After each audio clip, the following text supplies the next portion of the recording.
I'm very honored and pleased to introduce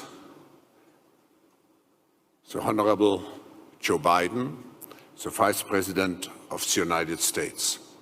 I'm so pleased to see you back here in Davos, because I remember before you assumed your position as Vice President of the United States, you came here as a senator, you came here as the chairman of the Foreign Relations Committee of the Senate.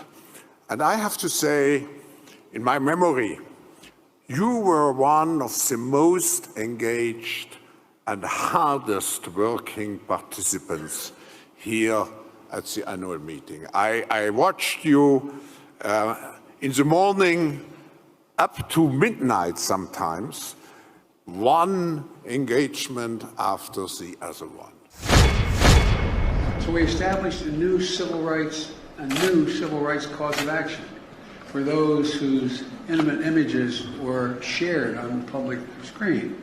How many times have you heard, I'll bet everybody knows somebody somewhere along the line, that in an intimate relationship, what happened was the guy takes a revealing picture of his naked friend or whatever in a compromising position, and then literally, in a sense, blackmails or mortifies that person.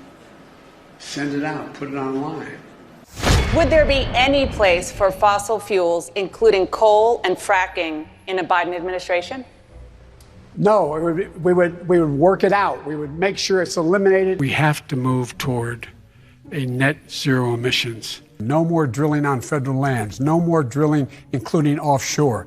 No ability for the oil industry to continue to drill, period. Ends. Under my plan of a cap and trade system, electricity rates would necessarily skyrocket. I think it's critically important that we immediately, on day one, get back in the Paris Agreement. And I think it's critically important on day one that we end any fossil fuel leases on public lands. We're going to end fossil fuel. We're not going to get rid of fossil fuels. A picture of Joe Biden, and they place it next to the high dollar signs, and underneath it says, "I did that." I take off five or six a day. My guess is you'll start to see gas prices come down as we get by and going into the into next year in 2022. Another day, another record for gasoline. What is the Granholm plan to increase oil production in America? Oh my God. That is hilarious. It's simply not true that my administration or policies are holding back domestic energy production. Because I'm capping greenhouse gases, coal-powered plants, natural gas, you name it, whatever the plants were, whatever the industry was, they would have to retrofit their operations. That will cost money. They will pass that money on to consumers. Gas prices have hit a record high again today. We will, in fact, reduce inflation. Reduce inflation. Reduce inflation. Make no mistake, inflation is largely the fault of Putin. The current spike in gas prices is largely the fault of Vladimir Putin. You may have noticed this week that your gas prices have gone up. A lot of it has to do with Vladimir Putin. On day one of the Biden presidency, joined the Paris Accord. He revoked the permit for the Keystone Oil Pipeline. He's stopping new leases for drilling oil and gas on federal lands. We're not going to get rid of fossil fuels. Electricity rates would necessarily skyrocket.